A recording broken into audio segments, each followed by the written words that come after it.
ہرقل شاہ روم نے قریش کے قافلے میں ایک آدمی بلانے کو بھیجا، اور اس وقت یہ لوگ تجارت کے لیے ملک شام گئے ہوئے تھے، اور یہ وہ زمانہ تھا جب رسول اللہ صلی اللہ علیہ وسلم نے قریش اور ابو سفیان سے ایک وقتی عہد کیا ہوا تھا۔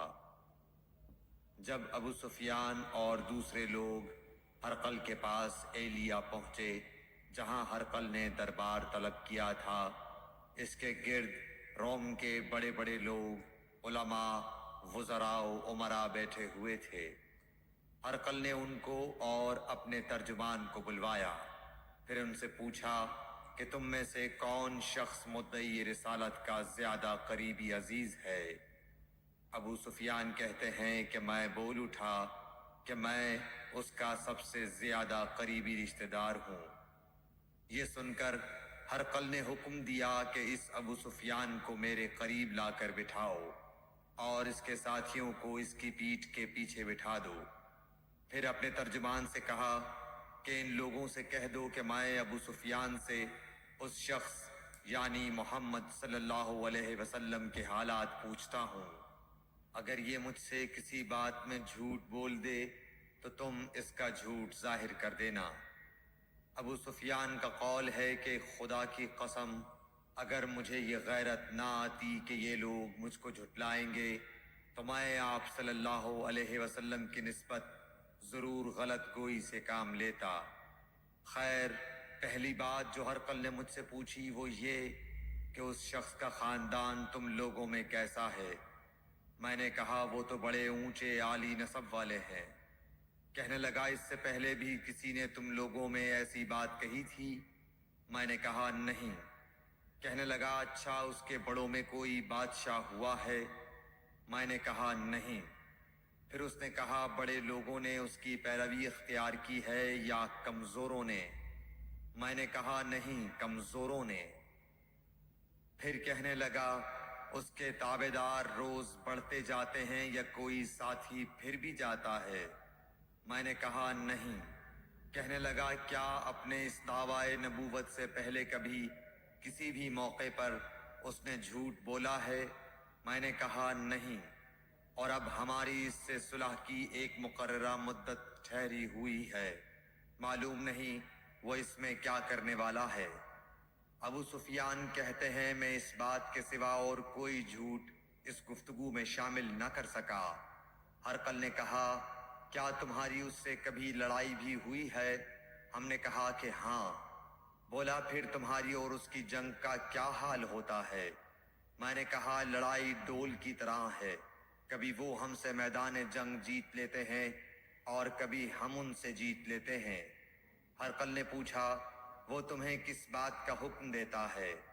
میں نے کہا وہ کہتا ہے کہ صرف ایک اللہ ہی کی عبادت کرو، اس کا کسی کو شریک نہ بناؤ، اور اپنے باپ دادا کی شرک کی باتیں چھوڑ دو، اور ہمیں نماز پڑھنے، سچ بولنے، پرہیزگاری اور صلہ رحمی کا حکم دیتا ہے۔ یہ سب سن کر پھر ہرقل نے اپنے ترجمان سے کہا کہ ابو سفیان سے کہہ دے کہ میں نے تم سے اس کا نسب پوچھا تو تم نے کہا کہ وہ ہم سے عالی نسب ہے، اور پیغمبر اپنی قوم میں عالی نسب ہی بھیجے جایا کرتے ہیں۔ میں نے تم سے پوچھا کہ دعویٰ نبوت کی یہ بات تمہارے اندر اس سے پہلے کسی اور نے بھی کہی تھی؟ تو تم نے جواب دیا کہ نہیں۔ تب میں نے اپنے دل میں کہا کہ اگر یہ بات اس سے پہلے کسی اور نے کہی ہوتی تو میں سمجھتا کہ اس شخص نے بھی اسی بات کی تقلید کی ہے جو پہلے کہی جا چکی ہے۔ میں نے تم سے پوچھا کہ اس کے بڑوں میں کوئی بادشاہ بھی گزرا ہے؟ تو تم نے کہا کہ نہیں۔ تو میں نے دل میں کہا کہ ان کے بزرگوں میں سے کوئی بادشاہ ہوا ہوگا تو کہہ دوں گا کہ وہ شخص اس بہانے اپنے آباء و اجداد کی بادشاہت اور ان کا ملک دوبارہ حاصل کرنا چاہتا ہے۔ اور میں نے تم سے پوچھا کہ اس بات کے کہنے یعنی پیغمبری کا دعویٰ کرنے سے پہلے تم نے کبھی اس کو دروغ گوئی کا الزام لگایا ہے؟ تم نے کہا کہ نہیں۔ تو میں نے سمجھ لیا کہ جو شخص آدمیوں کے ساتھ دروغ گوئی سے بچے وہ اللہ کے بارے میں کیسے جھوٹی بات کہہ سکتا ہے۔ اور میں نے تم سے پوچھا کہ بڑے لوگ اس کے پیرو ہوتے ہیں یا کمزور آدمی؟ تم نے کہا کمزوروں نے اس کی اتباع کی ہے۔ تو دراصل یہی لوگ پیغمبروں کے متبعین ہوتے ہیں۔ اور میں نے تم سے پوچھا کہ اس کے ساتھی بڑھ رہے ہیں یا کم ہو رہے ہیں؟ تم نے کہا کہ وہ بڑھ رہے ہیں، اور ایمان کی کیفیت یہی ہوتی ہے حتیٰ کہ وہ کامل ہو جاتا ہے۔ اور میں نے تم سے پوچھا کہ آیا کوئی شخص اس کے دین سے ناخوش ہو کر مرتد بھی ہو جاتا ہے؟ تم نے کہا نہیں۔ تو ایمان کی خاصیت بھی یہی ہے، جن کے دلوں میں اس کی مسرت رچ بس جائے وہ اس سے لوٹا نہیں کرتے۔ اور میں نے تم سے پوچھا کہ آیا وہ کبھی عہد شکنی کرتے ہیں؟ تم نے کہا نہیں۔ پیغمبروں کا یہی حال ہوتا ہے، وہ عہد کی خلاف ورزی نہیں کرتے۔ اور میں نے تم سے کہا کہ وہ تم سے کس چیز کے لیے کہتے ہیں؟ تم نے کہا کہ وہ ہمیں حکم دیتے ہیں کہ اللہ کی عبادت کرو، اس کے ساتھ کسی کو شریک نہ ٹھہراؤ، اور تمہیں بتوں کی پرستش سے روکتے ہیں، سچ بولنے اور پرہیزگاری کا حکم دیتے ہیں۔ لہٰذا اگر یہ باتیں جو تم کہہ رہے ہو سچ ہیں تو ان قریب وہ اس جگہ کا مالک ہو جائے گا کہ جہاں میرے یہ دونوں پاؤں ہیں۔ مجھے معلوم تھا کہ وہ پیغمبر آنے والا ہے، مگر مجھے یہ معلوم نہیں تھا کہ وہ تمہارے اندر ہوگا۔ اگر میں جانتا کہ اس تک پہنچ سکوں گا تو اس سے ملنے کے لیے ہر تکلیف گوارا کرتا۔ اگر میں اس کے پاس ہوتا تو اس کے پاؤں دھوتا۔ ہرقل نے رسول اللہ صلی اللہ علیہ وسلم کا وہ خط منگایا جو آپ نے وحیہ کلبی رضی اللہ تعالیٰ عنہ کے ذریعے حاکم بصرہ کے پاس بھیجا تھا، اور اس نے وہ ہرقل کے پاس بھیج دیا تھا۔ پھر اس کو پڑھا تو اس میں لکھا تھا، اللہ کے نام کے ساتھ جو نہایت مہربان اور رحم والا ہے۔ اللہ کے بندے اور اس کے پیغمبر محمد صلی اللہ علیہ وسلم کی طرف سے یہ خط ہے شاہ روم کے لیے۔ اس شخص پر سلام ہو جو ہدایت کی پیروی کرے۔ اس کے بعد میں آپ کے سامنے دعوت اسلام پیش کرتا ہوں۔ اگر آپ اسلام لے آئیں گے تو دین و دنیا میں سلامتی نصیب ہوگی، اللہ آپ کو دوہرا ثواب دے گا۔ اور اگر آپ میری دعوت سے روگردانی کریں گے تو آپ کی رعایا کا گناہ بھی آپ ہی پر ہوگا۔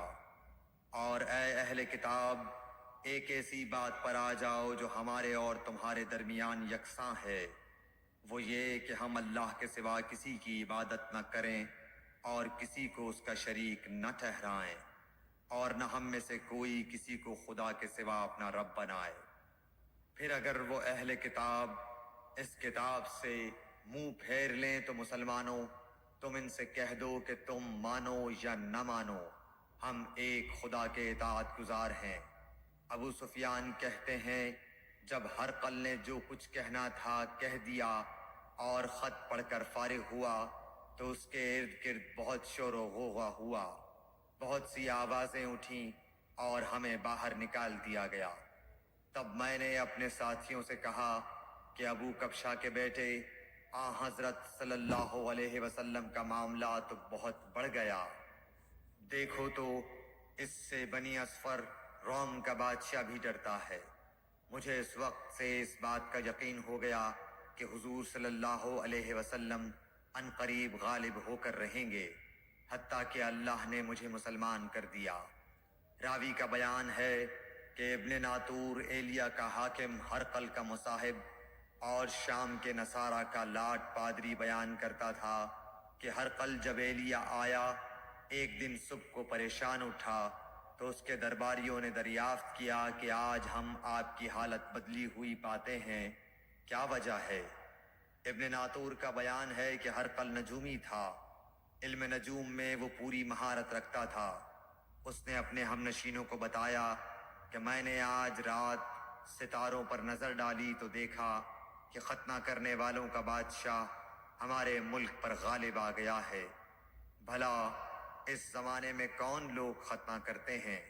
انہوں نے کہا کہ یہود کے سوا کوئی ختنہ نہیں کرتا، سو ان کی وجہ سے پریشان نہ ہو۔ سلطنت کے تمام شہروں میں یہ حکم لکھ بھیجیے کہ وہاں جتنے یہودی ہوں سب قتل کر دیے جائیں۔ وہ لوگ انہی باتوں میں مشغول تھے کہ ہرقل کے پاس ایک آدمی لایا گیا جسے شاہ غسان نے بھیجا تھا۔ اس نے رسول اللہ صلی اللہ علیہ وسلم کے حالات بیان کیے۔ جب ہرقل نے سارے حالات سن لیے تو کہا کہ جا کر دیکھو وہ ختنہ کیے ہوئے ہے یا نہیں۔ انہوں نے اسے دیکھا تو بتلایا کہ وہ ختنہ کیا ہوا ہے۔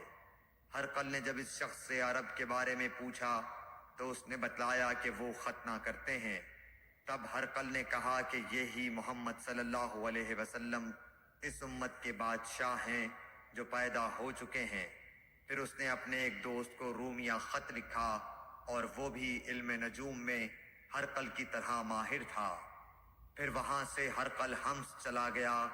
ابھی حمص سے نکلا نہیں تھا کہ اس کے دوست کا خط اس کے جواب میں آ گیا۔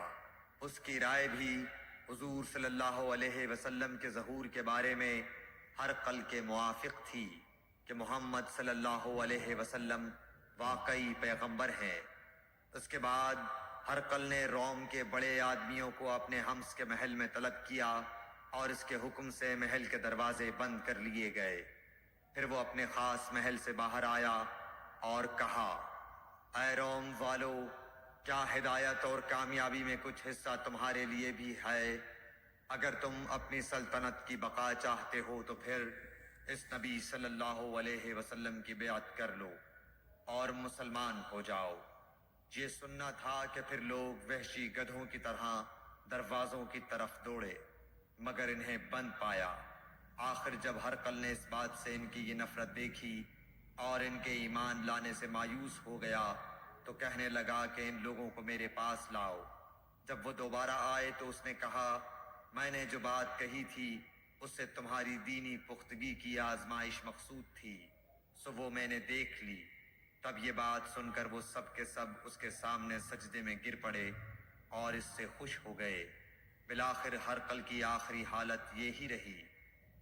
صحیح بخاری حدیث نمبر 7۔